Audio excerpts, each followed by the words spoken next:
쓰러진 절에서 발견된 스승의 유골단지. 아이는 왜 눈보라 속 산을 올라갔는가. 눈은 자비가 없었다.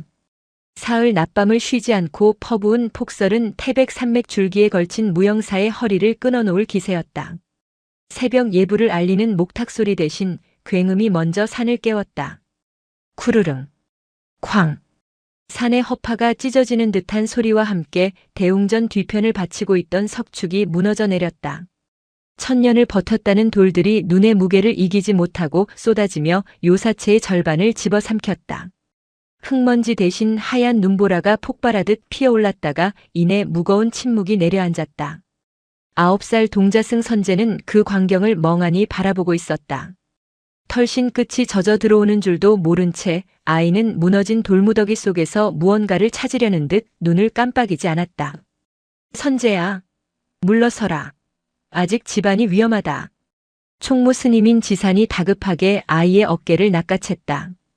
지산의 승복은 이미 땀과 눈으로 범벅이 되어 있었다. 스님, 저기 큰 스님 방이. 선제의 손가락이 가리킨 곳은 형체도 없이 사라진 무관 스님의 처소였다. 무관 스님은 이미 지난달 입적하셨다. 빈방이었다. 하지만 선제의 눈동자는 공포가 아닌 기이한 위화감으로 흔들리고 있었다. 안다. 빈방이니 다행이지. 사람이 있었으면 큰일 날 뻔했다. 어서 내려가자. 관청에 연락하려면 눈길부터 뚫어야 해. 지사는 선제를 억지로 끌고 내려갔다. 하지만 선제는 고개를 돌려 자꾸만 뒤를 확인했다.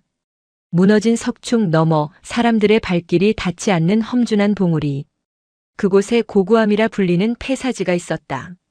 절터만 남고 건물은 다 타버려 기둥뿌리만 남은 곳. 어른들은 귀신이 나온다거나 지기가 쇠했다며 그쪽으로는 오줌도 누지 않았다. 그런데 이상했다. 무관 스님은 살아생전 새벽 예불이 끝나면 늘 대웅전 부처님이 아닌 저 폐허 고구암을 향해 삼배를 올렸다. 비가 오나 눈이 오나 심지어 입적하기 직전 거동이 불편할 때조차 지팡이의 의지에 그곳을 바라보았다. 저기 아무것도 없는데 왜 절을 하세요? 선제가 물었을 때 무관 스님은 주름진 눈가에 웃음을 매달고 답했었다. 없어서 절을 하는 게다. 있으면 부탁을 하게 되지만 없으면 스스로를 보게 되거든. 그때는 그 말이 무슨 뜻인지 몰랐다.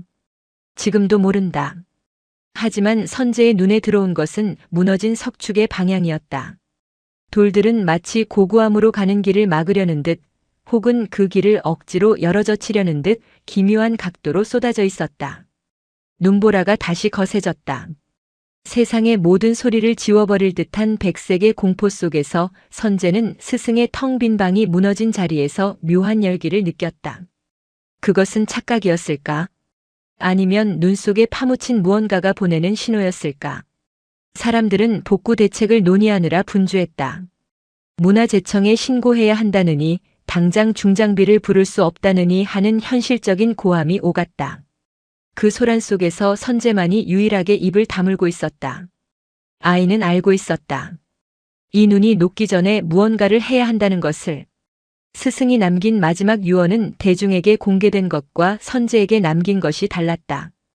공식적인 유언은 장례를 간소하게 하고 화장하여 산에 뿌려라였지만 선제에게 남긴 말은 달랐다. 아무도 없는 밤 가쁜 숨을 몰아쉬며 아이의 손을 잡고 남긴 한마디. 불은 사라지지 않는다. 그저 자리를 바꿀 뿐이다. 그 말이 귓가에 맴돌았다. 선제는 주먹을 꽉 쥐었다. 어른들은 무관 스님의 유골을 수습해 임시로 대웅전 한 구석에 모셔두었다고 했다. 하지만 선제의 직감은 달랐다. 스님은 그곳에 계시지 않는다. 오후가 되자 눈발이 가늘어졌다.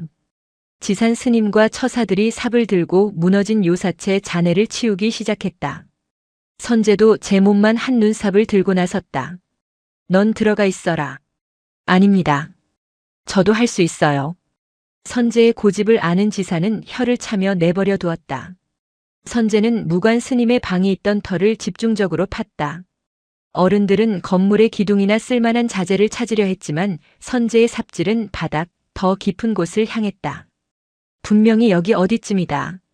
기억을 더듬었다. 스님은 돌아가시기 며칠 전부터 밤마다 무언가를 긁어내는 소리를 냈다. 쥐가 파먹는 소리 같기도 하고 돌을 가는 소리 같기도 했다. 선제가 문을 열려고 하면 수행 중이다라며 엄하게 꾸짖었다. 깡. 삽 끝에 딱딱한 것이 걸렸다.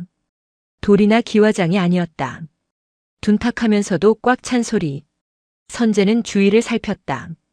어른들은 저만치서 무너진 석가래를 드러내느라 끙끙대고 있었다. 선제는 장갑을 벗고 맨손으로 눈과 흙을 파헤쳤다. 손톱 밑으로 차가운 고통이 파고들었지만 멈출 수 없었다. 그리고 드러난 것은 낡은 목함이었다.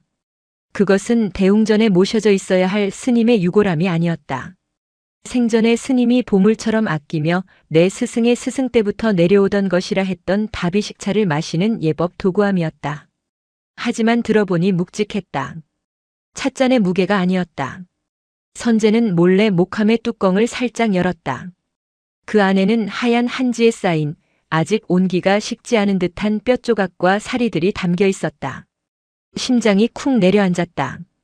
어째서 스님의 유골이 대웅전이 아니라 무너진 요사체 방바닥, 그것도 구들장 밑을 파낸 구덩이 속에 숨겨져 있었던 걸까? 어른들이 대웅전에 모신 것은 무엇이란 말인가? 그때 퍼뜩 스쳐 지나가는 기억이 있었다. 입적하기 사흘 전 무관 스님은 지산 스님에게 나의 장례는 가짜로 치러라라고 농담처럼 말한 적이 있었다.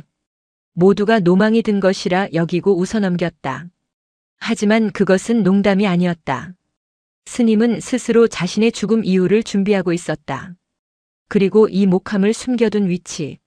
그곳은 방 안에서 정확히 창문을 통해 고구함 그 폐사지를 향해 일직선으로 뻗은 라인 위에 있었다. 마치 누군가 자신을 발견해 저곳으로 데려가 주기를 기다리는 것처럼. 선제야, 뭐 하느냐? 지산 스님의 목소리가 들려왔다. 선제는 황급히 목함을 품속에 넣고 승복 자락으로 가렸다. 가슴에 닿은 목함은 차가웠지만 그 안에서 느껴지는 기운은 이상할 정도로 뜨거웠다. 아무것도 아니에요. 그냥 돌멩이에요. 선제는 뒷걸음질 쳤다. 이제 알 것 같았다. 스승이 왜 그토록 고고함을 바라보았는지, 그리고 왜 동자 승인 자신에게만 불의 이동을 이야기했는지. 어른들은 절의 체면과 형식을 따지느라 스승의 진짜 뜻을 보지 못할 것이다. 지금 이 목함을 지산 스님에게 가져다 주면 그들은 격식에 맞춰 화려한 부도탑을 세우고 그 안에 가두어 버릴 것이다. 무관 스님이 가장 싫어했던 박제된 수행이 되는 것이다. 선제는 결심했다. 이 비밀을 지켜야 한다. 그리고 스승이 가고자 했던 곳으로 모셔야 한다. 저 험하고 높은 눈 덮인 폐사지로. 밤이 되자 무영산은 거대한 눈의 무덤처럼 고요해졌다. 전기가 끊겨 촛불만이 법당과 요사체를 희미하게 밝혔다. 선제는 자신의 방구석에 웅크리고 앉아 품에 숨겨온 목함을 꺼냈다. 낡은 오동나무 상자. 겉면에는 세월의 때가 묻어 검붉게 변해 있었다. 선제는 조심스럽게 뚜껑을 열었다. 한지에 쌓인 유골은 아무런 말이 없었지만 선제에게는 수만 마디의 잔소리보다 더 크게 울리고 있었다. 어디 보자, 우리 선제 공부 많이 했나? 스승의 환청이 들리는 듯 했다. 무관 스님은 괴짜였다. 경전을 외우는 시간보다 빗자루질을 시키는 시간이 더 많았다. 마당을 쓰는 건 먼지를 치우는 게 아니다. 내 마음의 번뇌를 쓸어내는 게야. 스님, 전 번뇌 같은 거 없는데요? 배만 고파요. 허허, 배고픔이 가장 큰 번뇌니라. 그럼 감자를 구워 먹자꾸나.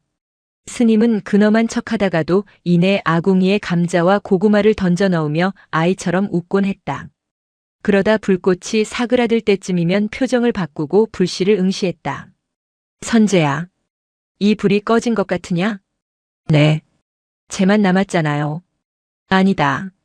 불은 나무 속에 숨어 있다가 공기를 만나 춤을 추고 다시 허공으로 흩어져 바람이 되는 게다. 눈에 보이지 않는다고 사라진 것이 아니다. 형태를 바꿀 뿐이지. 그때 스님은 부직갱이로 재를 헤집으며 작은 불씨 하나를 살려냈다. 그 작은 붉은 점이 순식간에 마른 잎에 옮겨붙어 다시 타오르는 것을 보며 선제는 눈을 동그랗게 떴었다. 사람의 뜻도 이와 같다. 육신이 제가 되어도 그가 품었던 서원은 어딘가에 불씨로 남아 반드시 다시 타오른다. 누군가가 그 불씨를 옮겨주기만 한다면 말이다. 선제는 목함을 쓰다듬었다.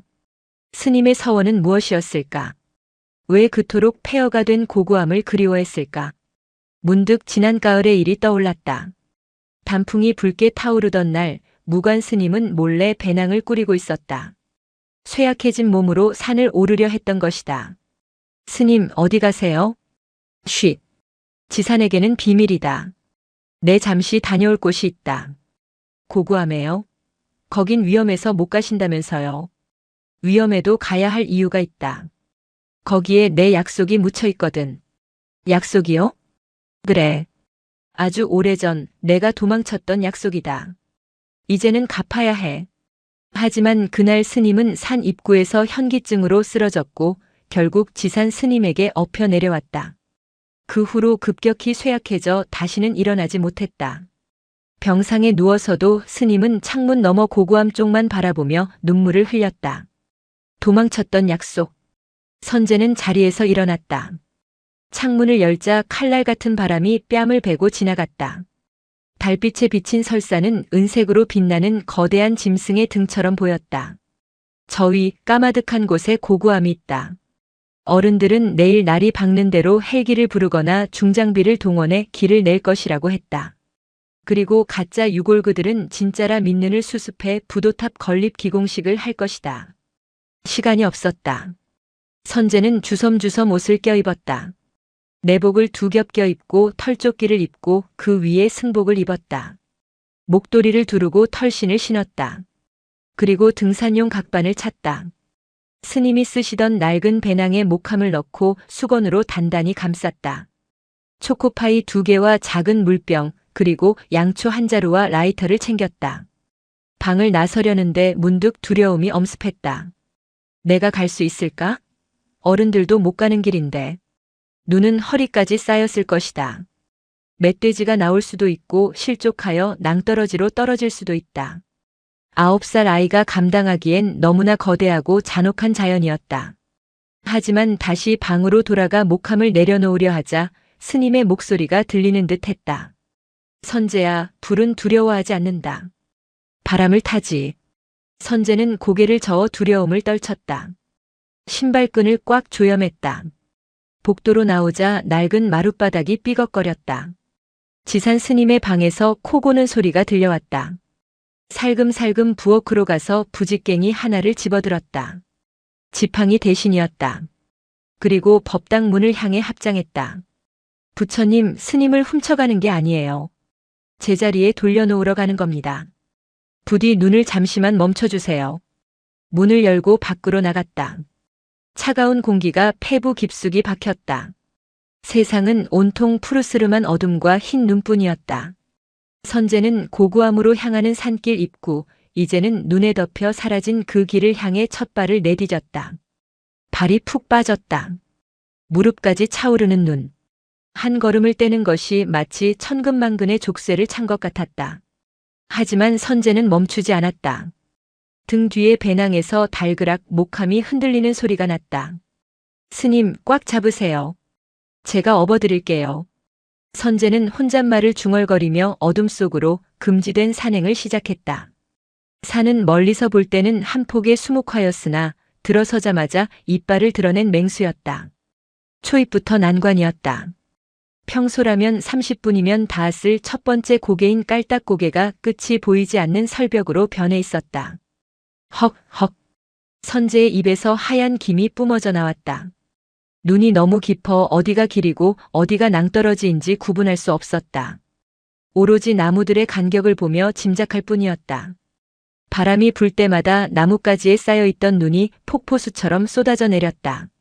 눈덩이가 목덜미로 파고들 때마다 선제는 몸을 부르르 떨었다. 손발의 감각은 이미 사라진 지 오래였다. 돌아가야 하나? 수십 번도 더 든 생각이었다. 지금이라도 내려가서 이불 속에 들어가면 따뜻할 텐데.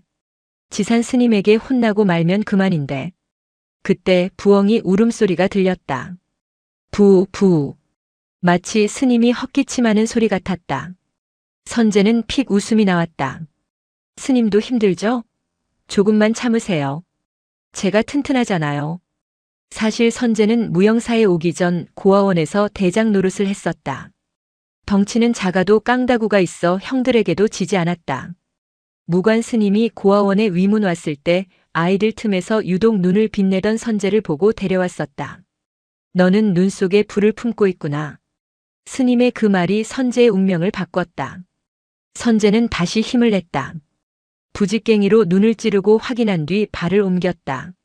1시간쯤 올랐을까 갑자기 앞이 툭 트이며 거센 바람이 몰아쳤다. 능선에 다다른 것이다. 하지만 그것은 재앙이었다. 숲이 막아주던 바람이 여과 없이 선재의 작은 몸을 강타했다. 휘잉 마이너스. 몸이 휘청거렸다. 선재는 본능적으로 땅에 납작 엎드렸다. 배낭을 감싼 채 눈 속에 얼굴을 파묻었다. 바람 소리가 귀신 울음소리처럼 날카롭게 고막을 찔렀다. 무서웠다. 엄마도 아빠도 본 적 없는 자신에게 유일한 아버지이자 할아버지였던 스님. 그 스님이 지금 등 뒤에 뼈만 남아있다. 이 상황이 비현실적으로 느껴졌다. 그때 눈앞에 희미한 불빛이 어른거렸다. 환각인가? 선재는 눈을 비볐다. 저 멀리 고고한 방향의 산 중턱에서 푸르스름한 빛이 깜빡였다. 도깨비불일까? 아니면 구조대? 아니었다. 그것은 움직이지 않았다. 아주 작지만 분명한 빛. 선재는 기억해냈다. 스님이 생전에 했던 말. 고고함에는 아무도 없지만 별은 제일 먼저 내려앉는 곳이란다. 그것은 별빛이었다. 혹은 누군가가 켜놓은 등불일지도 모른다는 터무니없는 기대감이 들었다. 그 빛은 마치 등대처럼 선재를 부르고 있었다. 가야 해. 선재는 엎드린 채로 기어가기 시작했다. 일어서면 바람에 날려갈 것 같았다. 네 발로 짐승처럼 눈밭을 기었다. 무릎이 까지고 손바닥이 찢어지는 것 같았지만 고통은 느껴지지 않았다. 오로지 저 빛에 닿아야 한다는 일념뿐이었다. 그렇게 얼마나 기었을까? 능선을 지나 다시 숲길로 접어들자 바람이 잦아들었다. 선재는 나무통에 기대어 거친 숨을 몰아쉬었다. 목이 타들어갔다. 챙겨온 물병은 이미 꽁꽁 얼어 마실 수가 없었다. 선재는 깨끗해 보이는 눈을 한 줌 쥐어 입에 넣었다. 차가운 기운이 식도를 타고 내려가자 머리가 찡하게 울렸다. 잠시 쉬는 사이 졸음이 밀려왔다. 이것이 동사의 전조 증상이라는 것을 선재는 몰랐다. 그저 몸이 나른해지고 따뜻해지는 기분이었다. 잠깐만 자고 가자. 눈꺼풀이 천근만근 내려왔다. 선재의 고개가 툭 떨어졌다. 툭. 그때 등 뒤에 배낭이 기울어지며 목함이 선재의 뒤통수를 쳤다. 아! 선재는 번쩍 눈을 떴다. 둔탁한 충격이 정신을 깨웠다. 스님? 스님이 깨우신 거예요? 대답은 없었다. 하지만 선재는 알 수 있었다. 여기서 자면 죽는다는 것을 스님이 알려준 것이다. 죽는 건 무섭지 않았다. 하지만 여기서 죽으면 스님은 영영 눈 속에 묻히게 된다. 그것만은 안 된다. 선재는 자신의 뺨을 세차게 때렸다. 정신 차려.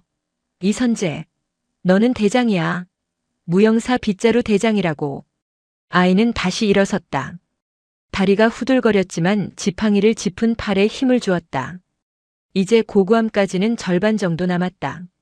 하지만 그 절반은 지금까지 온 길보다 더 험한 칼바위 구간이었다. 밧줄 하나의 의지에 바위를 타야 하는 곳. 선재는 하늘을 올려다보았다. 눈구름 사이로 희미하게 달이 보였다. 달이 선재를 내려다보고 있었다. 마치 어디 한번 올라와 보라는 듯이 냉소적인 표정으로. 선재는 씩 웃었다. 입술이 터져 피가 맺혔지만 웃음은 잃지 않았다. 스님, 저 산 타는 거 보셨죠? 다람쥐보다 빠르잖아요. 꽉 잡으세요. 이제 진짜 갑니다. 작은 승려가 거대한 설산을 향해 다시 걸음을 옮겼다. 그의 등 뒤로 길게 이어진 발자국은 금세 눈에 덮여 사라졌지만 그가 뚫고 가는 길은 산의 심장을 향해 조금씩 아주 조금씩 파고들고 있었다. 무영사 뒷산의 명물이라 불리는 칼바위는 그 이름처럼 날카로운 화강암이 수직으로 솟아있는 구간이다. 여름에도 노련한 등산객들이 혀를 내두르는 이곳이 겨울 폭설 속에서는 그야말로 저승으로 통하는 관문이나 다름없었다. 선재는 고개를 들어 까마득한 바위벽을 올려다보았다. 바위 틈새마다 눈과 얼음이 박혀 하얀 핏줄처럼 얽혀 있었다. 평소에 설치되어 있던 밧줄은 꽝꽝 얼어붙어 동아줄이라기보다는 거대한 고드름처럼 보였다. 스님, 저 이거 못하면 우리 둘 다 떨어져요. 선재는 덜덜 떨리는 손으로 장갑을 벗었다. 털장갑을 낀 채로는 미끄러운 얼음 밧줄을 쥘 수 없었다. 맨손이 공기에 노출되자마자 수만 개의 바늘이 손가락을 찌르는 듯한 통증이 밀려왔다. 아이는 배낭끈을 가슴 앞에서 한 번 더 단단히 묶었다. 등 뒤에 목함이 덜그럭거리지 않게 몸에 밀착시켰다. 그리고 첫 번째 바위 틈에 손을 집어넣었다. 차가워. 살이 찢어질 것 같았다. 하지만 차가움보다 더 무서운 것은 감각이 사라지는 것이었다. 선재는 입김을 호호 불어가며 손가락을 움직였다. 한 발 한 발. 바위의 요철을 찾아 발을 디뎠다. 중간쯤 올랐을 때였다. 디디고 있던 오른쪽 발의 바위가 눈무게를 이기지 못하고 부스스 부서져 내렸다. 선재의 몸이 허공으로 쏠렸다. 왼손으로 잡고 있던 밧줄이 유일한 생명줄이었다. 아이의 작은 몸이 시계추처럼 벼랑 끝에서 흔들렸다. 밧줄을 잡은 왼손 손바닥 피부가 얼음 마찰에 쓸려 벗겨지는 고통이 뇌를 강타했다. 아래를 내려다보았다. 하얀 눈밭이 입을 벌리고 있었다. 떨어지면 죽는다. 죽으면 스님은 영영 눈 속에 묻힌다. 눈물이 핑 돌았다. 팔에 힘이 빠지기 시작했다. 놓고 싶다. 그냥 놓으면 편해질 텐데. 그 찰나의 유혹이 뱀처럼 스멀거렸다. 그때 등 뒤에 밀착된 목함에서 묘한 진동이 느껴졌다. 그것은 물리적인 진동이 아니라 기억이 만들어낸 울림이었다. 선재야, 잡는 힘보다 더 중요한 게 뭔지 아느냐? 힘세게 잡는 거요? 아니다. 버티는 힘이다. 잡는 건 누구나 한다. 하지만 힘이 빠졌을 때, 더는 못하겠다 싶을 때, 그때 한 번 더 호흡하고 버티는 것. 그게 수행이다. 선재는 이를 악물었다. 입안에 비릿한 피맛이 돌았다. 으아! 아이는 기압과 비명 사이의 소리를 지르며 오른손을 뻗어 위쪽의 바위 틈을 낚아챘다. 손톱이 깨지고 손가락 끝에서 피가 배어나와 바위를 붉게 물들였다. 그 붉은 핏자국이 얼음 위에서 꽃처럼 피어났다. 발을 허공에 휘저어 겨우 지지대를 찾았다. 온몸의 근육이 비명을 질렀지만 선재는 멈추지 않았다. 공포가 다시 찾아오기 전에 움직여야 했다. 마지막 난관인 바위턱을 넘어 평평한 지대에 몸을 던졌을 때 선재는 그대로 눈밭의 대자로 뻗어버렸다. 심장이 터질 듯이 뛰었다. 하늘은 무심하게도 고요했다. 선재는 하늘을 향해 뻗은 자신의 손을 보았다. 비투성이가 되고 퉁퉁 부은 고사리 같은 손. 하지만 그 손은 해냈다. 어른들도 포기한 길을 9살 아이가 스승을 업고 올라온 것이다. 스님 보셨어요? 저 이제 겁쟁이 아니에요. 바람이 윙윙거리며 아이의 피 묻은 손을 식혀주었다. 선재는 울지 않았다. 눈물이 나면 볼이 얼어버린다는 것을 알기 때문이었다. 아이는 대신 눈 한 줌을 집어 입안의 피냄새를 행궈냈다. 차갑고 비릿한 승리의 맛이었다. 칼바위를 지나자 산세가 바뀌었다. 날카로운 바위 대신 뒤틀린 향나무와 주목들이 군락을 이루고 있었다. 이곳은 살아 천년 죽어 천년이라 불리는 주목 군락지였다. 사람의 발길이 닿지 않아 눈이 허벅지까지 쌓여 있었다. 길이 보이지 않았다. 아니, 애초에 길은 없었다. 지도는 선재의 머릿속에만 존재하는 어렴풋한 방향 감각뿐이었다. 그런데 이상했다. 분명 아무도 다니지 않는 길이라 했는데 선재의 눈에 기이한 흔적들이 들어오기 시작했다. 오래된 주목나무의 밑동, 눈이 쌓이지 않은 옹이 구멍에 작은 돌탑이 쌓여 있었다. 바람에 날려온 것이 아니었다. 누군가 정성스럽게 하나하나 공들여 쌓은 손바닥만 한 돌탑이었다. 그리고 몇 걸음 더 가자 이번에는 나뭇가지에 매달린 낡은 헝겊 조각이 보였다. 색이 발에 회색이 되었지만 그것은 분명 승복 자투리였다. 선재는 그 헝겊에 다가가 냄새를 맡아보았다. 눈과 바람 냄새 사이로 아주 희미하게 묵 냄새와 향 냄새가 났다. 스님의 냄새였다. 스님이 여기까지 오셨던 거예요? 무관 스님은 다리가 불편했다. 지팡이 없이는 평지도 걷기 힘들어했다. 그런 스님이 20년 동안이나 이 험한 산을 몰래 오르내렸다는 말인가? 선제는 충격에 휩싸여 주위를 둘러보았다. 그러고 보니 나무들의 배치가 묘했다. 무작위로 자란 숲 같지만 자세히 보면 사람이 지나갈 수 있을 만큼의 간격으로 가지치기가 되어 있는 구간이 이어졌다. 아주 오래전 누군가가 낫 하나를 들고 이 숲을 뚫어 길을 낸 것이다. 그리고 그 길을 20년 동안 혼자 밟고 또 밟아 땅이 기억하게 만든 것이다. 눈이 덮여도 땅의 기억은 사라지지 않았다. 선제는 그 보이지 않는 길을 따라 걸었다. 발이 푹푹 빠졌지만 왠지 모르게 발바닥에 닿는 땅의 감촉이 단단했다. 한참을 걷다 보니 커다란 바위 아래 눈을 피할 수 있는 작은 공간이 나왔다. 그곳에는 낡고 해진 방석 하나가 놓여 있었다. 쥐가 갉아먹어 솜이 터져 나온 방석. 선제는 그 방석을 알아보았다. 스님이 젊은 시절부터 썼다던 벌이라고 해도 이 녀석이 내 엉덩이를 제일 잘 안다며 아끼던 그 방석이었다. 사라진 줄 알았던 방석이 여기 있었다. 스님은 이곳에 앉아 무엇을 했을까? 선제는 방석 앞에 쭈그리고 앉았다. 방석이 놓인 방향은 정확히 산 아래 세상을 등지고 더 높은 곳, 고고함이 있는 정상을 향하고 있었다. 바위 틈새에는 다 녹아버린 양초의 흔적들이 촛농으로 굳어 화석처럼 남아있었다. 수백, 수천 자루의 초가 이곳에서 타오르고 사라졌음을 증명하고 있었다. 기도하셨구나. 선제는 가슴이 먹먹해졌다. 무영사의 큰 스님, 존경받는 선승이었던 스승이 왜 화려한 법당을 두고 이 추운 산중 바위 아래서 홀로 촛불을 켰을까? 아이는 배낭을 내려놓고 목함을 꺼내 방석 위에 올려두었다. 여기 좋아하셨죠? 잠시 쉬었다 가세요. 선제는 배낭에서 초코파이를 꺼냈다. 꽁꽁 얼어 돌덩이 같았다. 입으로 호호 불어 조금 녹인 뒤 한 입 베어 물었다. 달콤함이 혀끝을 감돌자 긴장이 풀리며 왈칵 눈물이 쏟아질 것 같았다. 하지만 울 시간이 없었다. 해가 기울기 시작했다. 산의 밤은 빠르다. 어둠이 내리기 전에 고구함에 도착해야 했다. 선제는 다시 짐을 챙겼다. 방석은 챙길 수 없었지만 대신 바위 틈에 끼워져 있던 작은 종이 뭉치를 발견했다. 습기에 젖어 잉크가 번졌지만 스님의 필체는 알아볼 수 있었다. 그것은 경전 구절이 아니었다.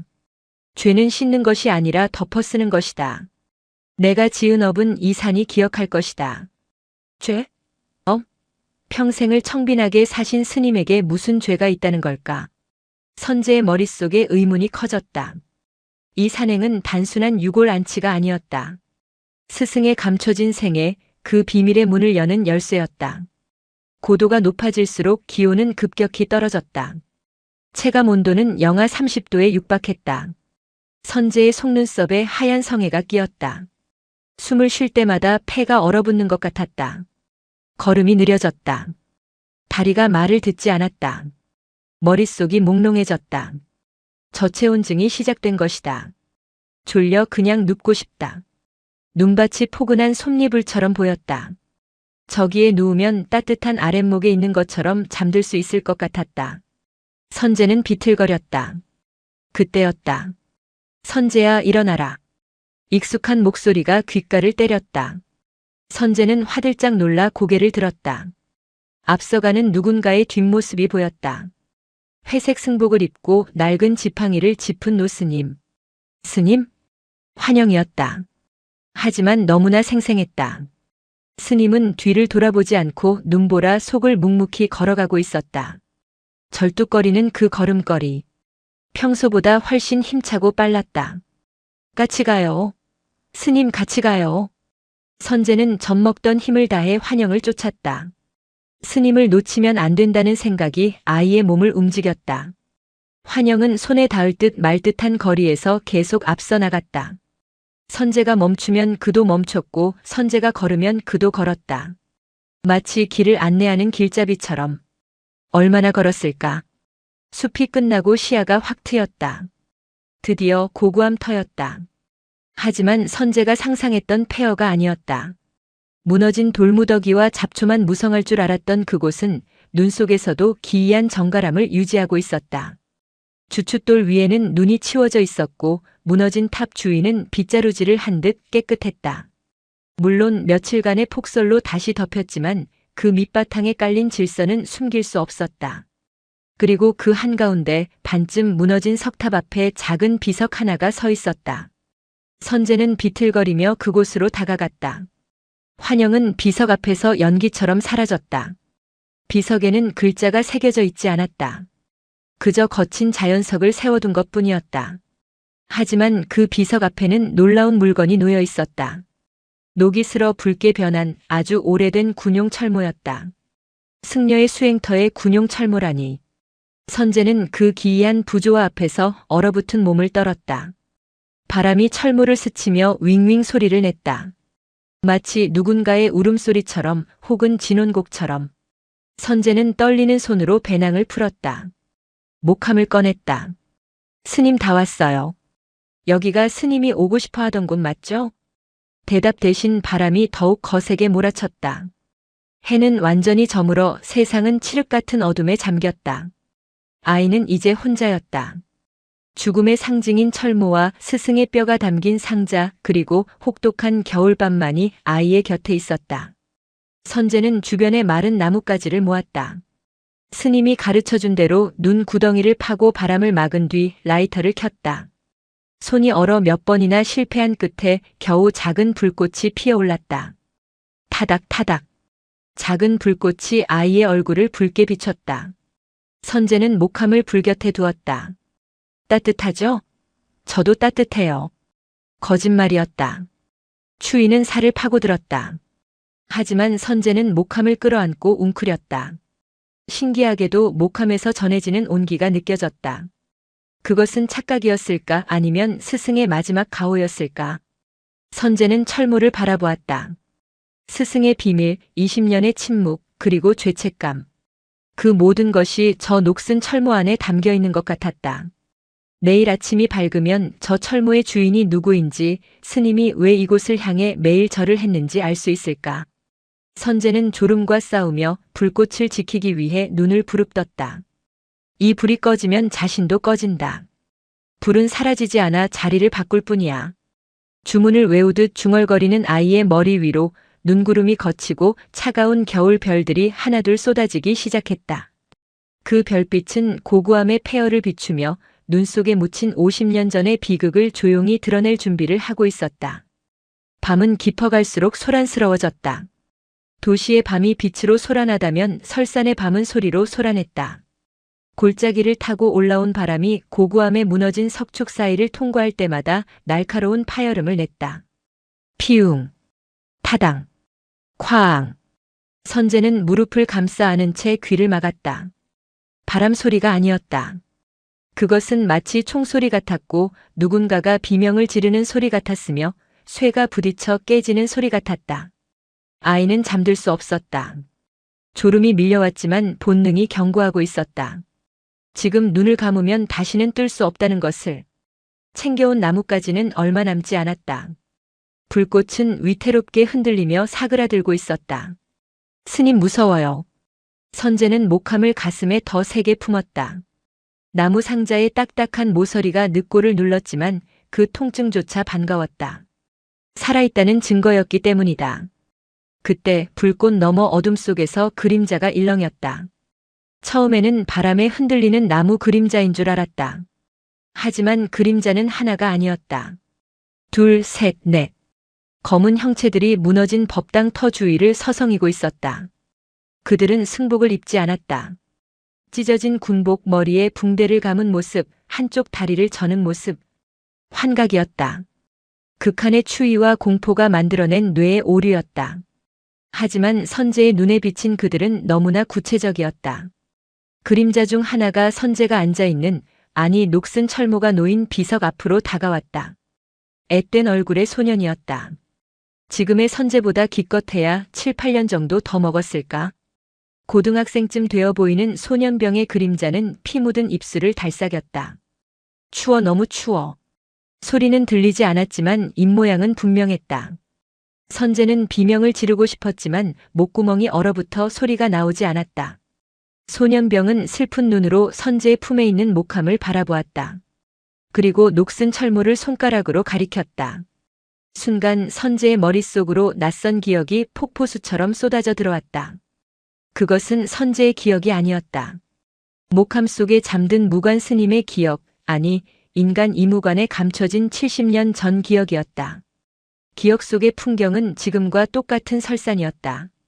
하지만 그때는 고요하지 않았다. 하늘에서는 전투기가 굉음을 내며 날아다녔고 눈밭은 붉은 피와 검은 그을음으로 얼룩져 있었다. 일어나, 무관아. 여기서 자면 죽어. 누군가 소리쳤다. 선재는 그 목소리가 자신의 귓가에 생생하게 울리는 것을 느꼈다.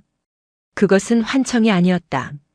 이 장소, 이 흙, 이 바람이 기억하고 있는 역사의 재생이었다. 스님도 군인이었어요? 선재는 떨리는 입술로 중얼거렸다. 평생을 불살생의 계율을 지키며 개미 한 마리 밟을까 조심하며 걷던 무관 스님. 밤마다 악몽을 꾸며 식은땀을 흘리던 스님. 그 악몽의 실체가 눈앞에 펼쳐지고 있었다. 바람이 다시 한번 휘몰아치며 불꽃을 덮쳤다. 불이 꺼질 듯 작아졌다. 선재는 황급히 남은 나뭇가지를 모두 던져 넣었다. 안 돼. 꺼지지 마. 불길이 다시 치솟자 그림자들은 물러갔다.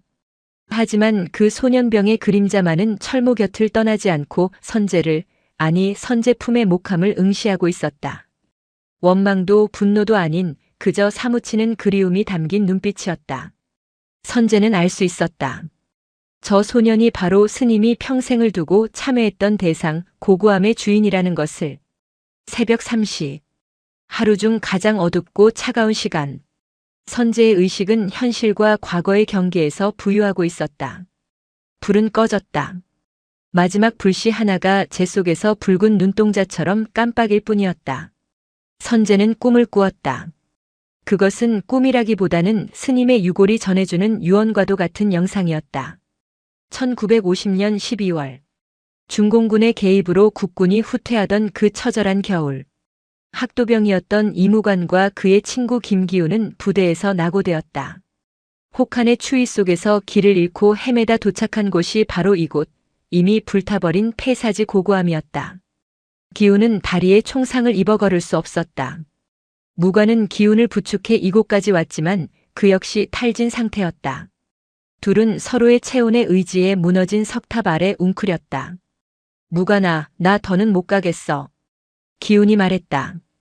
그의 다리는 이미 동상으로 검게 변해 있었다. 무슨 소리야? 조금만 버텨. 날 밟으면 내려갈 수 있어. 무관이 울먹이며 말했다. 하지만 둘 다 알고 있었다. 기우는 살 수 없다는 것을. 그리고 무관 혼자라도 가야 한다는 것을.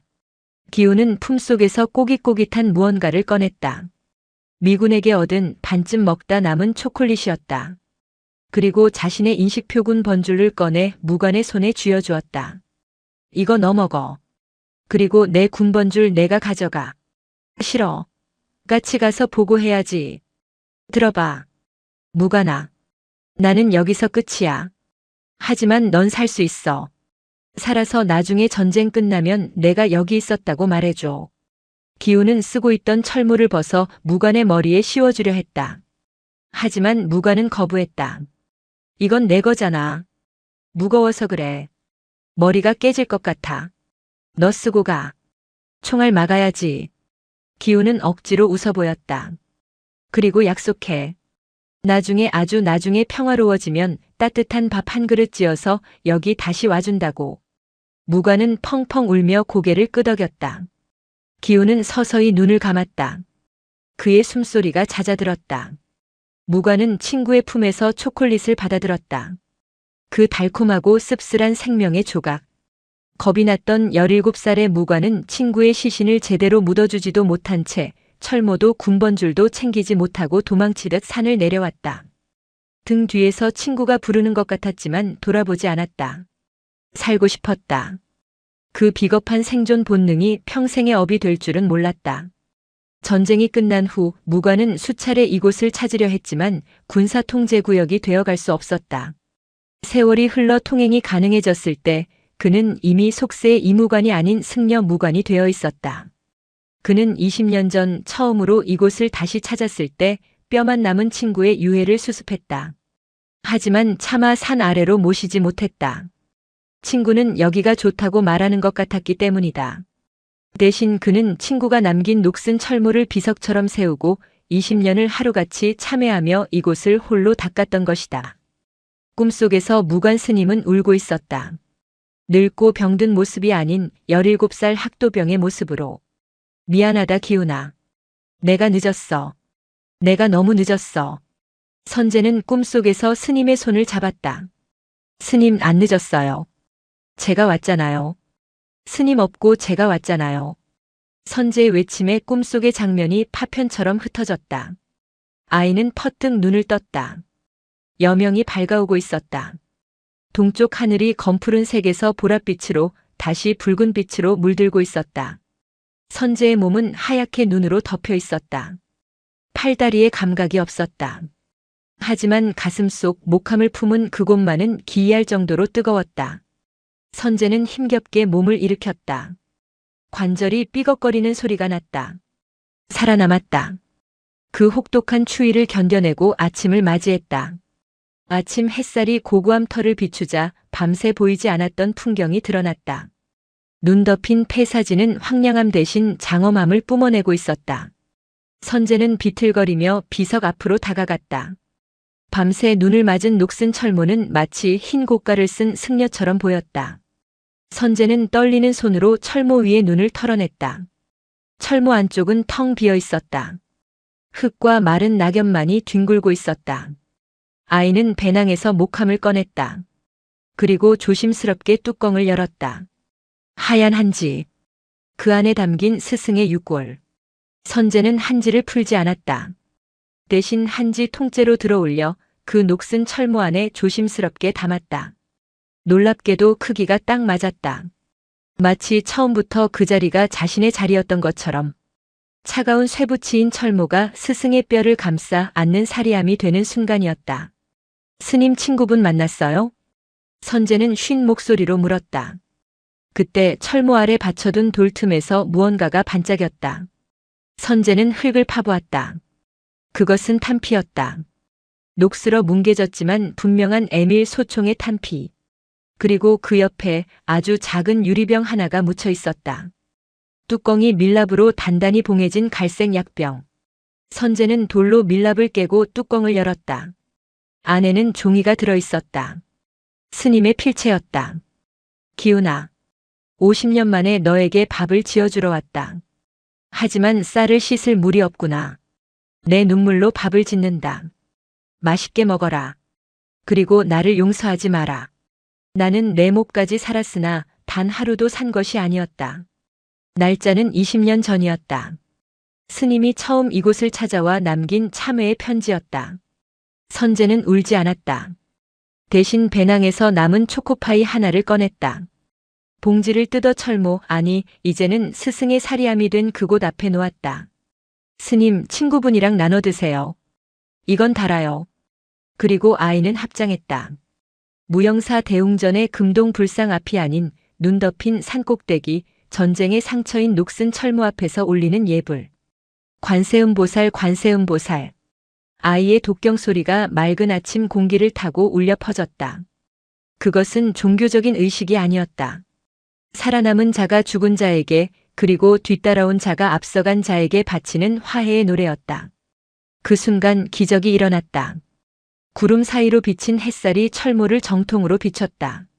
녹슨 쇠의 붉은 빛과 하얀 눈 그리고 그 안에 담긴 유골의 기운이 어우러져 마치 철모 안에서 붉은 연꽃이 피어오르는 듯한 형상을 만들어냈다. 철모는 더 이상 전쟁의 도구가 아니었다. 그것은 가장 비천한 곳에 임한 부처의 밥그릇, 바루바루였다. 스승은 자신의 뼈를 친구가 남긴 철모에 담음으로써 평생을 짓눌러온 죄책감을 씻고 비로소 완전한 안식에 든 것이다. 오전 10시. 헬리콥터 소리가 산의 정적을 깼다. 무영사 측의 요청으로 출동한 소방 헬기였다. 지산 스님과 구조대원들이 헬기에서 레페를 타고 내려왔다. 그들은 고구암 터에 쓰러져 있는 작은 점을 발견하고 경악했다. 선재야. 지산 스님이 눈밭을 헤치고 달려왔다. 선재는 비석 앞에 웅크린 채 잠들어 있었다. 죽은 듯이 고요했지만 코끝에서 얕은 김이 서리고 있었다. 세상에 이 추위에 살아있다니. 구조대원이 선재의 맥을 짚으며 감탄했다. 아이의 체온은 위험할 정도로 낮았지만 생명줄은 끈질기게 붙어 있었다. 마치 누군가가 아이를 밤새 꼭 껴안고 있었던 것처럼. 지산 스님의 눈이 선재의 품이 아닌 비석 위를 향했다. 녹슨 철모. 그리고 그 안에 담긴 하얀 한지 뭉치. 지산 스님은 단박에 그것이 무엇인지 알아챘다. 대웅전에 모셔진 유골함이 가짜라는 것을 알았을 때의 당혹감은 지금 눈앞의 광경이 주는 충격에 비하면 아무것도 아니었다. 큰 스님. 지산은 무릎을 꿇었다. 그는 보았다. 철모 주변의 눈이 동그랗게 녹아있는 것을. 그리고 그 주변에 찍힌 수많은 발자국들을. 그것은 선재 혼자 만든 것이라고 보기엔 너무나 정교하고 질서정연했다. 마치 누군가 밤새도록 탑돌이를 하듯 철모 주위를 돈 흔적이었다. 구조대원이 선재를 업으려 하자 아이가 가늘게 눈을 떴다. 스님. 그래 선재야. 지산 스님 왔다. 이제 괜찮다. 스님은요? 선재의 시선이 철모를 향했다. 계신다. 아주 편안하게 계셔. 지산 스님은 눈물을 훔치며 철모를 두 손으로 받쳐들려 했다. 헬기로 모셔가기 위해서였다. 하지만 선재가 고개를 저었다. 아니에요. 가져가면 안 돼요. 뭐라고? 스님은 춥지 않대요. 친구랑 같이 있어서 따뜻하대요. 저기 두면 봄에 꽃이 필 거예요. 아이의 말은 헛소리처럼 들렸지만 지산 스님은 차마 철모를 들어 올릴 수 없었다. 철모는 마치 바위와 한몸이 된 듯 묵직한 기운을 뿜어내고 있었다. 지산은 결단을 내려야 했다. 이것을 억지로 수습해 화려한 부도탑에 가둘 것인가 아니면 스승의 뜻대로 이 야생의 폐허에 둘 것인가. 그는 합장하고 철모를 향해 절을 올렸다.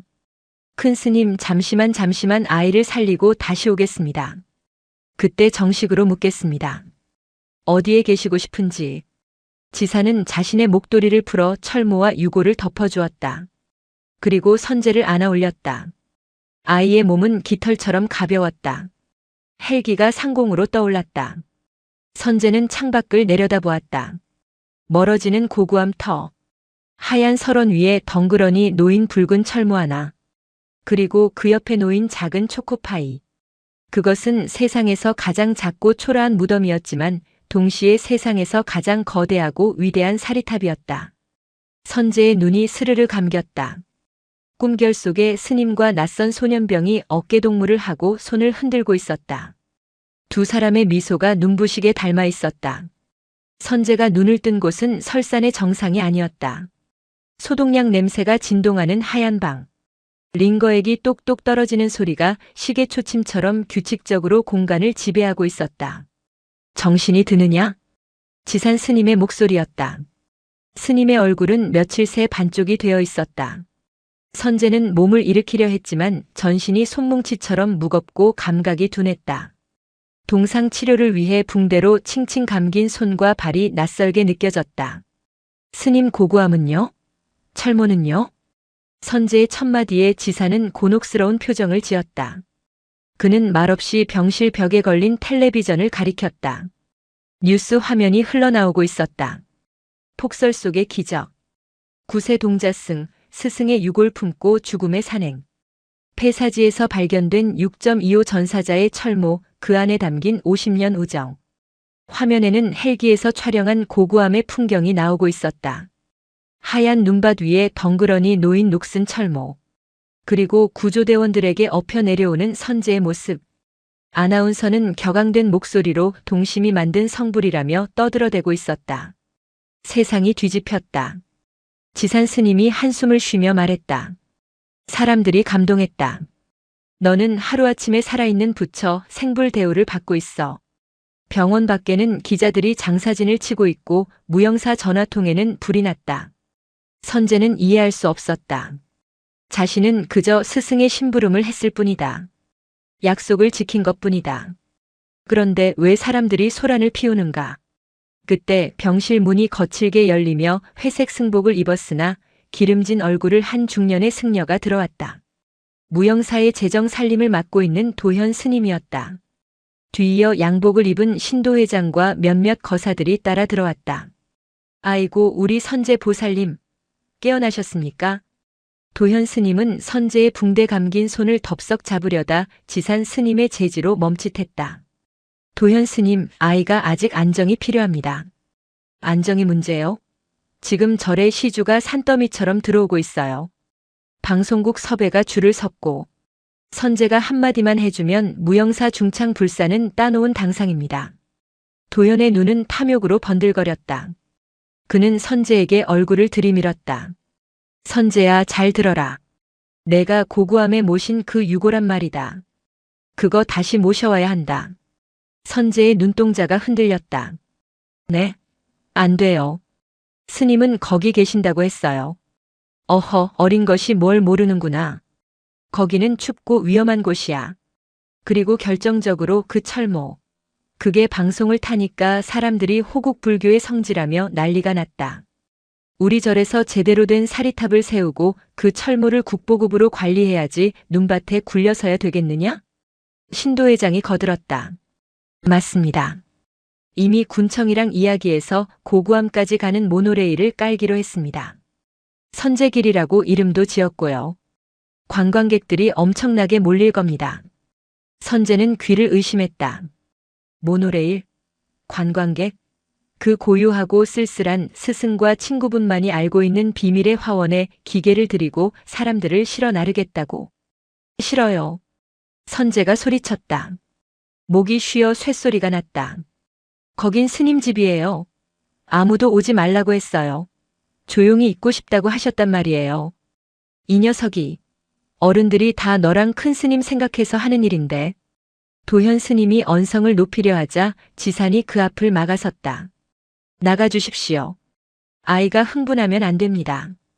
도현은 혀를 차며 물러섰다. 지산, 자네가 잘 설득하게.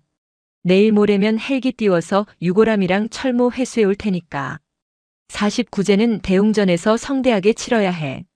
방송국 생중계도 잡혀 있어. 그들이 우르르 빠져나간 뒤 병실에는 다시 무거운 침묵이 내려앉았다. 지산 스님은 고개를 숙인 채 말이 없었다. 선재는 이불을 꽉 쥐었다. 붕대 너머로 통증이 전해졌다. 어른들은 불을 끄려 하고 있었다. 스승이 남긴 작은 불씨를 화려한 조명과 돈으로 덮어버리려 하고 있었다. 지산 스님. 선재가 불렀다. 지산이 고개를 들었다. 스님도 저 철모 가져오는 게 맞다고 생각하세요? 지산은 오랫동안 대답하지 못했다. 그는 무영사의 총무였다. 절의 살림과 위계를 무시할 수 없는 위치였다. 하지만 그는 동시에 수행자였다. 모르겠다. 선재야. 세상의 법으로는 도현 스님의 말이 맞다. 유고를 길바닥에 두는 건 예법에 어긋나니까. 하지만 지산의 눈가가 젖어 있었다. 내가 산을 오를 때 나는 밑에서 눈만 치우고 있었다. 부끄럽더구나. 너는 목숨을 걸고 진심을 바쳤는데 나는 체면치레나 하고 있었으니. 지산이 선재의 손을 조심스럽게 잡았다. 지켜보마. 내 뜻이 어디로 흘러가는지. 막아주지는 못해도 휩쓸리지는 않으마. 그것은 지산이 할 수 있는 최대한의 약속이었다. 하지만 선재는 알고 있었다. 그것만으로는 부족하다는 것을. 세상의 탐욕은 눈사태보다 더 빠르고 거대하게 고고함을 덮칠 것이다. 선재가 퇴원도 하기 전 무영사 일대는 이미 아수라장이었다. 방송을 보고 몰려든 등산객과 불자들, 유튜버들이 입산 통제선 앞까지 몰려와 북새통을 잃었다. 여기가 그 동자승이 맨발로 올라갔다는 산입니까? 우리 아들 대학 붙게 해달라고 기도하러 왔습니다. 사람들은 저마다의 욕망을 품고 산을 바라보았다. 그들에게 무관 스님의 숭고한 희생과 우정은 그저 소원 성취를 위한 영험한 스토리에 불과했다. 한편 서울의 한 신문사 문화부 기자인 한수연은 다른 시각으로 이 사건을 보고 있었다. 그녀는 철모에 주목했다. 방송 화면을 캡처해 확대해 본 결과 철모에는 희미하게나마 부대 마크와 계급장이 남아 있었다. 제3보병사단 1950년 겨울 백골부대. 수연은 국방부 유해발굴감식단에 취재를 요청했다. 그리고 무관 스님의 속명인 이무관의 병적 기록을 뒤졌다. 놀라운 사실이 드러났다. 이무관은 6.25 참전 용사가 맞았다. 하지만 그는 탈영병으로 기록되어 있었다.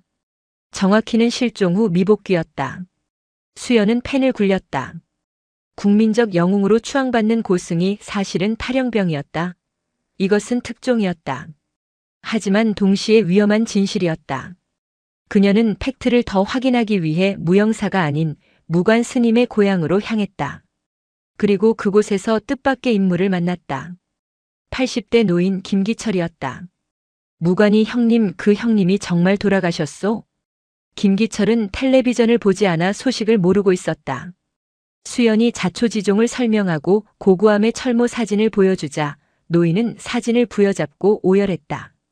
이건 우리 형님 거요. 기훈이 형님 철모란 말이요. 진실의 퍼즐이 맞춰졌다.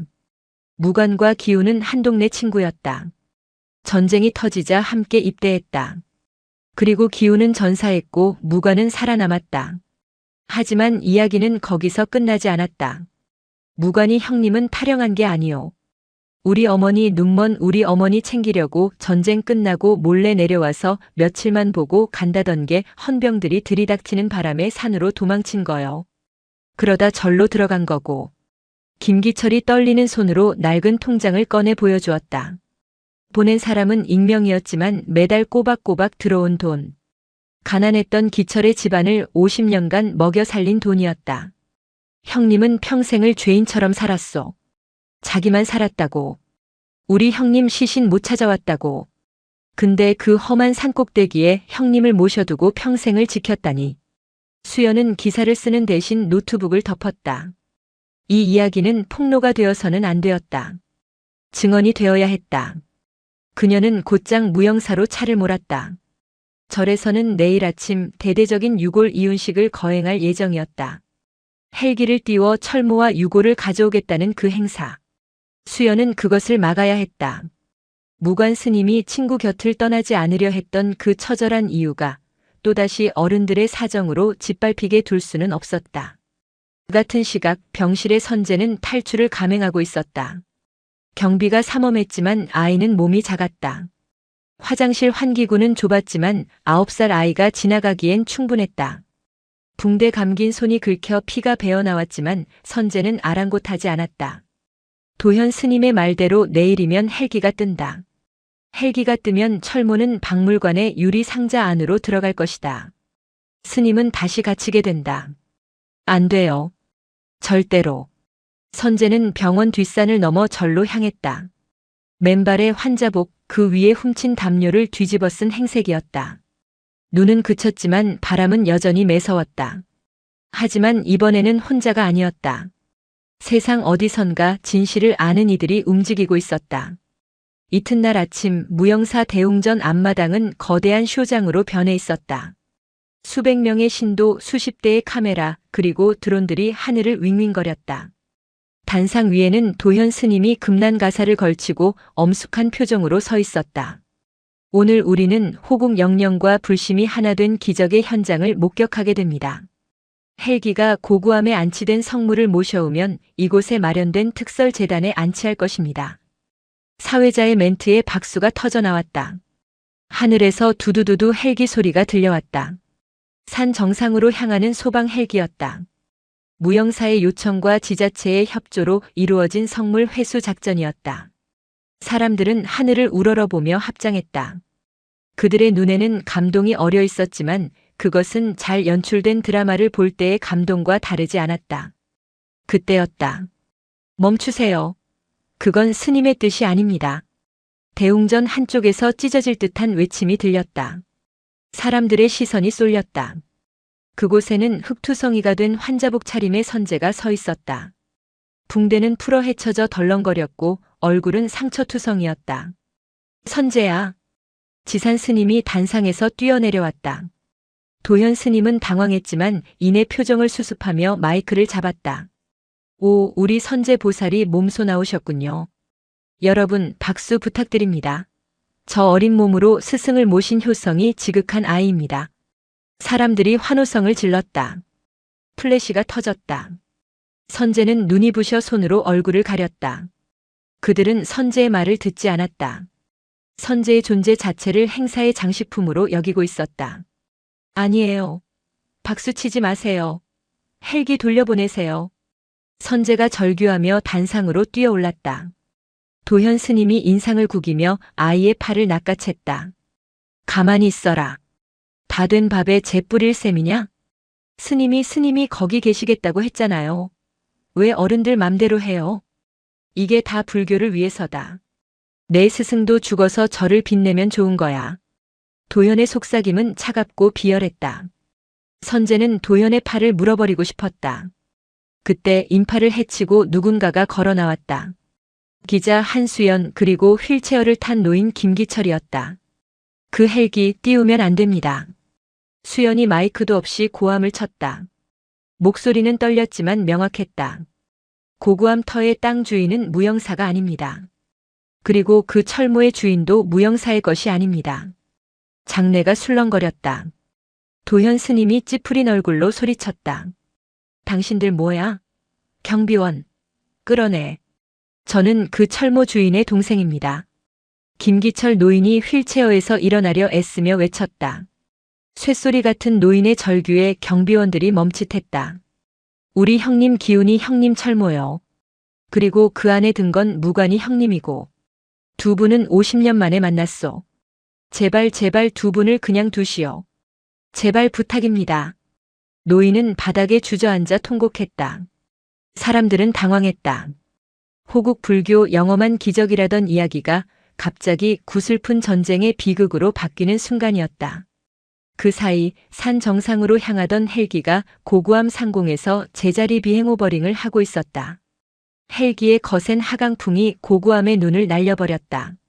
그리고 대형 스크린을 통해 헬기에서 전송되는 화면이 생중계되었다. 화면 속 강풍에 눈이 날아가자 드러난 것은 철모뿐만이 아니었다. 철모 주변으로 선제가 밤새워 쌓았던 수십 개의 작은 돌탑들. 그리고 돌탑들 사이사이에 꽂혀있는 다 타버린 초의 몽당이들. 그것은 마치 수많은 병사가 철모를 호위하고 있는 듯한 형상이었다. 더 놀라운 것은 철모 바로 옆 눈밭에 쓰인 글씨였다. 선제가 구조되기 직전 손가락으로 꾹꾹 눌러 쓴 삐뚤빼뚤한 글씨. 친구야 안녕. 그 5글자가 화면 가득 잡히는 순간 대웅전 앞마당의 소음이 거짓말처럼 사라졌다. 도현 스님의 손에서 마이크가 힘없이 떨어졌다. 친구야 안녕. 누군가 그 글귀를 따라 읽었다. 울먹임이 번졌다. 그것은 종교적 구호도 근엄한 유언도 아니었다. 지옥 같았던 전쟁터에서 먼저 간 친구에게 50년 만에 건네는 가장 평범하고도 위대한 인사였다. 선제는 스크린을 보며 주저앉았다. 스님 이제 인사하셨어요? 지산 스님이 무전기를 들었다. 그의 손이 떨리고 있었다. 그는 도현 스님의 눈치를 보지 않았다. 아니, 도현 스님을 노려보며 단호하게 명령했다. 헬기 회항시켜. 당장. 뭐? 하지만 방송이. 부처님 머리 위로 프로펠러 돌리는 놈들이 어디 있어? 당장 철수시켜. 지산의 일깔이 스피커를 찢을 듯 울려 퍼졌다. 화면 속 헬기가 기술을 돌려 멀어지자 다시 고구함에는 눈보라가 몰아쳤다. 눈은 순식간에 친구야 안녕이라는 글씨를 덮어버렸다. 하지만 그 자리에 모인 수백 명의 가슴 속에는 그 글씨가 영원히 지워지지 않을 인장처럼 새겨졌다. 선제는 김기철 노인에게 다가갔다. 노인은 아이의 손을 잡고 하염없이 울었다. 고맙다 아가 우리 형님 춥지 않게 해줘서 고맙다. 선제는 노인의 거친 손등에 얼굴을 묻었다. 차가운 바람이 불었지만 대웅전 앞마당은 그 어느 때보다 뜨거운 눈물로 데워지고 있었다. 가짜 꽃과 현수막이 나부끼는 행사장은 무너졌지만 사람들의 마음속에 진짜 절 하나가 세워지고 있었다. 소동이 휩쓸고 지나간 무영사는 태풍이 지난 뒤의 바다처럼 깊은 침묵에 잠겼다. 방송국 중계차와 구경꾼들이 남기고 간 쓰레기를 치우는 것은 남은 스님들의 몫이었다. 도현 스님은 건강상의 이유를 들어 모처의 암자로 요양을 떠났다. 사실상 쫓겨난 것이나 다름없었다. 총무 소임을 맡던 지산 스님이 임시 주지직을 맡게 되었다. 그는 가장 먼저 대웅전 한편에 화려하게 꾸며져 있던 가짜 유골 안치단을 철거했다. 그 자리에는 아무것도 두지 않았다. 텅 빈 공간. 그 여백이 오히려 꽉 찬 울림을 주었다. 선제의 병실 생활도 끝이 났다. 퇴원하는 날 병원 앞은 의외로 한산했다. 지산 스님이 언론의 접근을 철저히 차단했기 때문이었다. 무영사로 돌아온 선제는 예전과 다름없이 빗자루를 들었다. 사람들은 그를 기적의 동자승이라 부르며 우러러보려 했지만 선제는 그 시선들이 불편했다. 아이는 자신이 영웅이 아니라 그저 심부름꾼이었다는 사실을 잊지 않았다. 계절이 바뀌고 있었다. 무거웠던 회색 하늘이 조금씩 맑은 쪽빛으로 변해가고 처마 밑 고드름이 녹아 낙수 떨어지는 소리가 경쾌해졌다. 해제가 가까워진 어느 날 오후 낯익은 손님이 무영사를 찾았다. 김기철 노인이었다. 휠체어 대신 지팡이를 짚고 아들의 부축을 받으며 힘겹게 일주문을 들어서고 있었다. 선제 스님. 노인은 9살 아이에게 정중하게 합장하며 허리를 굽혔다. 선제는 당황하여 맞절했다.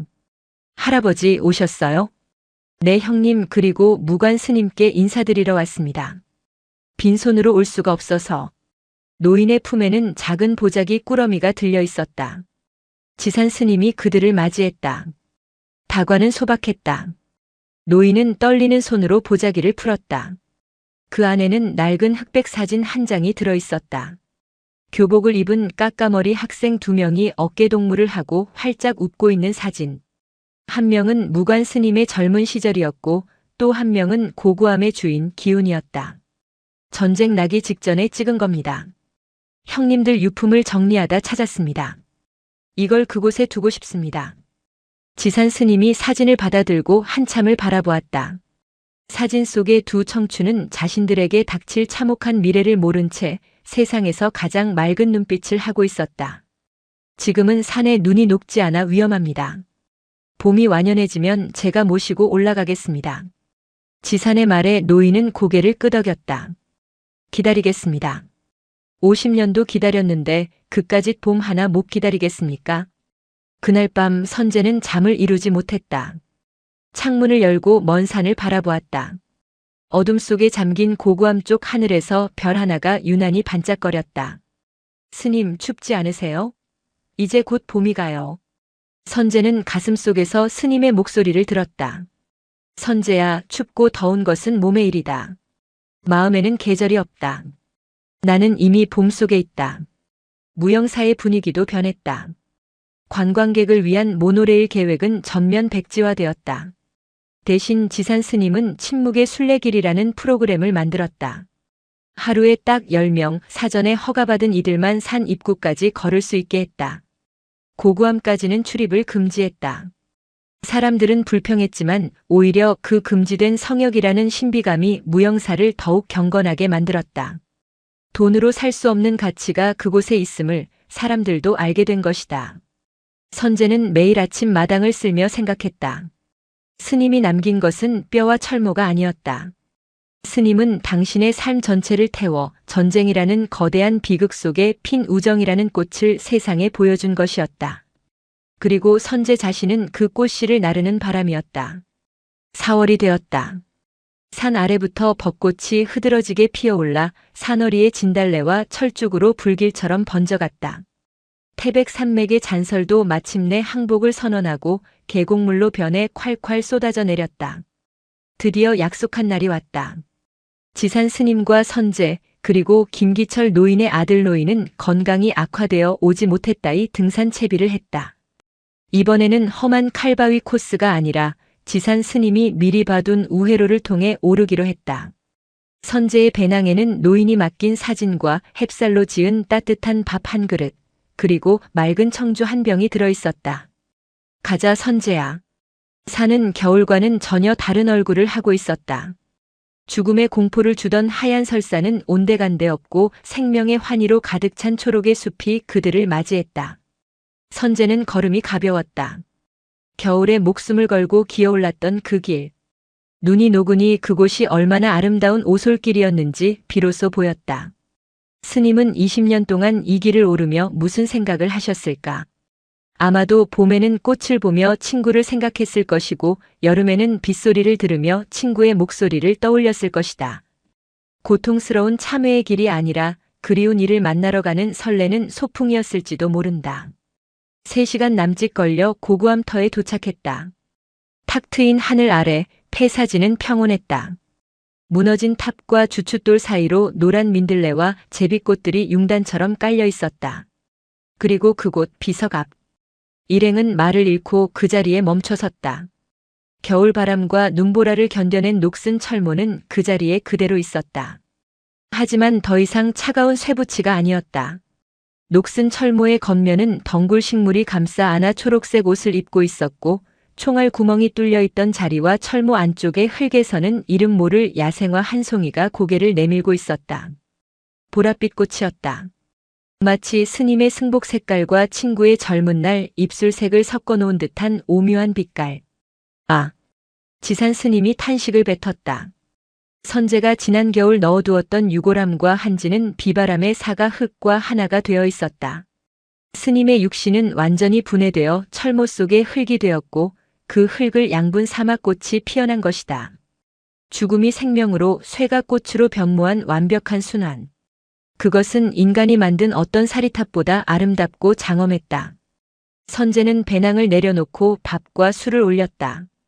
그리고 김기철 노인이 준 사진을 비가 맞지 않도록 코팅하여 비석 아래 돌틈에 끼워두었다. 스님, 친구분 밥 드세요. 이제 춥지 않죠? 선재가 절을 올리자 지산 스님과 노인의 아들도 따라서 절을 했다. 바람이 불어와 꽃잎을 흔들었다. 마치 두 영혼이 밥상을 받고 기뻐서 춤을 추는 것 같았다. 절을 마친 지산 스님이 선재에게 물었다. 선재야, 이제 보이느냐? 큰 스님이 말씀하신 불의 의미가. 선재는 철모 속의 핀 꽃을 바라보며 고개를 끄덕였다. 네, 알 것 같아요. 말해보거라. 선재는 잠시 생각하더니 아이의 언어가 아닌 수행자의 언어로 답했다. 스님은 불을 끌어오신 게 아니라 불을 켜러 오신 거였어요. 미안함이라는 불은 끄고 고마움이라는 불을 켜서 그 불로 꽃을 피우신 거예요. 지사는 빙그레 웃었다. 아이가 어른의 머리 꼭대기에 있었다. 그래. 불은 사라지지 않는다. 스님의 생명은 꺼졌지만 그 뜻은 이 꽃으로 그리고 내 마음속으로 자리를 옮겨 계속 타오르고 있는 게다. 일행은 한참 동안 그곳에 머물렀다. 해가 기울어 노을이 질 때까지. 하산할 시간이 되었다. 지산 스님이 물었다. 철모를 어찌할까? 이제라도 모셔갈까? 그것은 선재를 시험하는 질문이었다. 선재는 고개를 저었다. 아니요. 여기가 스님 집이에요. 그리고 선재는 철모 주변을 맴도는 나비 한 마리를 가리켰다. 심심하지 않으시잖아요. 그들은 철모를 그대로 두기로 했다. 박물관의 유리관 속이 아니라 비바람과 햇살, 새소리와 벌레 울음소리가 함께하는 자연의 품속에. 그것이 무관 스님이 바랐던 진정한 열반이었다. 산을 내려오는 길 선재는 자꾸만 뒤를 돌아보았다. 산봉우리에 걸린 노을이 고구암을 붉게 물들이고 있었다. 그 순간 선재의 눈에 기이한 장면이 들어왔다. 무너진 옛 법당 터 그 허공에 젊은 시절의 무관 스님과 기운이 나란히 앉아 선재가 올리고 간 밥을 나누어 먹으며 담소를 나누는 모습. 두 사람의 웃음소리가 풍경소리처럼 은은하게 산을 울렸다. 선재는 걸음을 멈추고 합장했다. 그리고 씩씩하게 다시 걷기 시작했다. 아직 선재에게는 가야 할 길이 많이 남아 있었다. 언젠가 자신도 늙고 병들어 육신을 벗는 날이 오면 그때 다시 이 산을 올라 저들의 밥상에 숟가락 하나를 얹으리라. 그때까지는 세상이라는 산을 오르며 누군가의 얼어붙은 손을 잡아주는 작은 불씨로 살아가리라. 바람이 선재의 승복 자락을 부풀렸다. 아이의 등 뒤로 산이 거대한 팔을 벌려 인간의 가장 아름다운 약속을 조용히 품어 안고 있었다.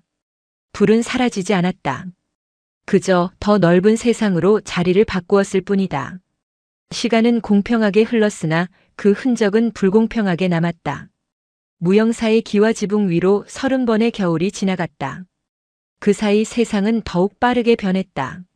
사람들은 이제 손바닥만 한 기계 스마트폰을 들고 다니며 전 세계의 소식을 실시간으로 접했고 산사를 찾는 이들의 발걸음에도 고즈넉한 기원보다는 인증 사진을 남기려는 조급함이 더 많이 묻어 있었다. 9살에 당돌했던 동자승 선제는 어느덧 부록을 앞둔 중년의 승려가 되었다. 선제 스님. 그는 이제 무영사의 주지가 된 지산 스님의 뒤를 이어 연불원의 선원장을 맡고 있었다. 깡마른 체구에 강단 있던 눈매는 여전했지만 세월은 그의 눈가에 부드러운 주름을 그리고 눈빛에는 깊은 우물 같은 고요함을 선물했다. 지산 스님은 칠순을 넘기며 기력이 많이 쇠했다. 하지만 그는 약속을 지켰다. 지난 30년간 무영사 뒷산 고구암으로 향하는 길은 철저히 봉인되었다. 수많은 지자체의 관광 개발 압력과 자본의 유혹이 있었지만 지산과 선제는 온몸으로 그 침묵을 지켜냈다. 선제야. 어느 늦가을 오후 툇마루에 앉아지는 해를 바라보던 지산 노스님이 불렀다. 예, 스님. 내 귀가 어두워져서 그러느냐. 요즘 들어 산 위에서 풍경 소리가 들리는 것 같구나. 아주 맑고 쟁그랑거리는 소리 말이다. 선제는 미소 지으며 차를 따랐다. 고구암에는 풍경이 없었다.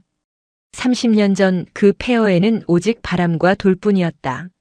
하지만 선제는 부정하지 않았다. 스님이 그리우신가 봅니다. 저도 가끔 듣습니다. 그렇지? 나만 노망든 게 아니지? 지사는 아이처럼 웃었다. 내 갈 때가 된 모양이다. 무관 스님이 부르시는 걸 보니. 선제야, 내가 가면 너는 어찌할 테냐? 저 위를 계속 닫아둘 셈이냐? 선제는 찻잔을 만지작거렸다. 30년 전 자신의 작은 등과 피투성이 손으로 지켜낸 성역.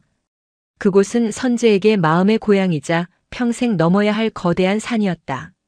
모르겠습니다. 다만 산이 허락할 때까지는 인간의 발길을 들이지 않는 게 도리라 생각합니다. 산이 허락한다라 그래, 내 말이 맞다. 하지만 기억해라. 고인 물은 썩고 닫힌 문은 벽이 된다. 언젠가는 그 문을 열어 바람이 통하게 해야 할 날이 올 게다. 그것이 지산 스님의 마지막 가르침이었다. 일주일 후 지산 스님은 좌탈인망 앉은 채로 입적함하셨다.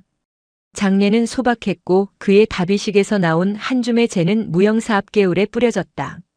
물처럼 흘러가고 싶다던 유언대로였다. 이제 선제는 홀로 남았다.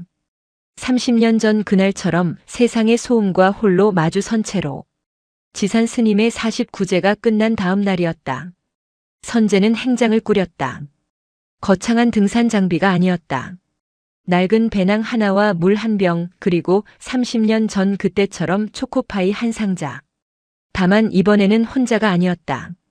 갓 출가한 10살배기 동자승 혜진이 선제의 뒤를 졸졸 따르고 있었다. 스님 어디 가요? 저 위에는 귀신 나온다고 형들이 가지 말랬는데요. 혜진은 겁먹은 표정으로 선제의 옷자락을 잡았다. 선제는 30년 전에 자신을 보는 것 같아 피식 웃음이 났다.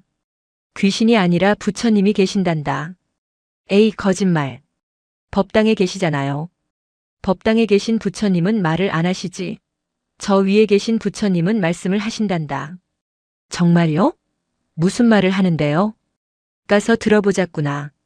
두 사람은 산을 오르기 시작했다. 길은 30년 전보다 더 희미해져 있었다. 자연은 인간이 낸 생채기를 치유하는데 탁월한 재능이 있었다. 사람들이 다니지 않은 오솔길은 덤불과 잡목으로 뒤덮여 어디가 길이고 숲인지 분간할 수 없었다. 선제는 낫으로 덤불을 쳐내지 않았다. 그저 나무와 나무 사이 바람이 지나가는 틈을 찾아 몸을 비집고 들어갔다. 혜진아, 발밑을 보지 말고 나무의 어깨를 보거라. 나무들이 살짝 비켜선 곳, 그곳이 길이다. 혜진은 낑낑대며 선제를 따라왔다. 30년 전 선제가 죽음을 각오하고 기어올랐던 칼바위 구간. 이제 그곳에는 굵은 칡넝쿨들이 얽히고 설켜 천연의 사다리를 만들어 놓고 있었다. 선제는 넝쿨을 잡고 바위를 올랐다. 손끝에 닿는 바위의 냉기. 하지만 30년 전의 살을 애는 고통은 없었다. 대신 세월의 두께만큼 덮인 이끼의 부드러움이 손바닥을 감쌌다. 스님 힘들어요. 안아주세요. 혜진이 칭얼거렸다. 선재는 잠시 고민하다가 등을 내주었다. 아이를 업었다. 순간 묵직한 전율이 등줄기를 타고 흘렀다. 30년 전 자신은 스승의 유골함을 업고 이 길을 올랐다. 그때 등 뒤에 있던 것은 죽음이자 과거였다. 하지만 지금 등 뒤에 있는 것은 생명이자 미래였다. 스님 무겁지 않으십니까? 아니다. 세상 모든 짐 중에 사람을 업는 짐이 가장 무겁고도 가벼운 법이다. 어린 시절 무관 스님이 자신을 업어주며 했던 말이 떠올랐다. 선재는 거친 숨을 몰아쉬면서도 미소를 잃지 않았다. 과거의 빚을 갚는 기분이었다. 스승이 남긴 불씨가 자신의 등을 통해 이 작은 아이에게로 옮겨가고 있었다. 고구암 터에 도착했을 때는 해가 중천에 떠 있었다. 30년이라는 시간은 폐허마저 풍경의 일부로 만들어버렸다. 무너진 석축은 흙에 덮여 언덕이 되었고 그 위로 이름 모를 야생화들이 군락을 이루고 있었다. 그리고 그곳, 비석이 서 있던 자리. 선재는 걸음을 멈췄다. 혜진을 등에서 내려주었다. 눈앞에 믿을 수 없는, 아니 믿고 싶었던 광경이 펼쳐져 있었다. 녹슨 철모는 사라졌다. 아니, 정확히 말하면 사라진 것이 아니라 삼켜졌다.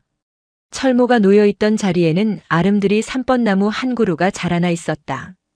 30년 전 철모 안에서 피어났던 작은 싹이 억세고 강인한 뿌리를 내려 철모를 뚫고 땅속 깊이 파고든 것이다.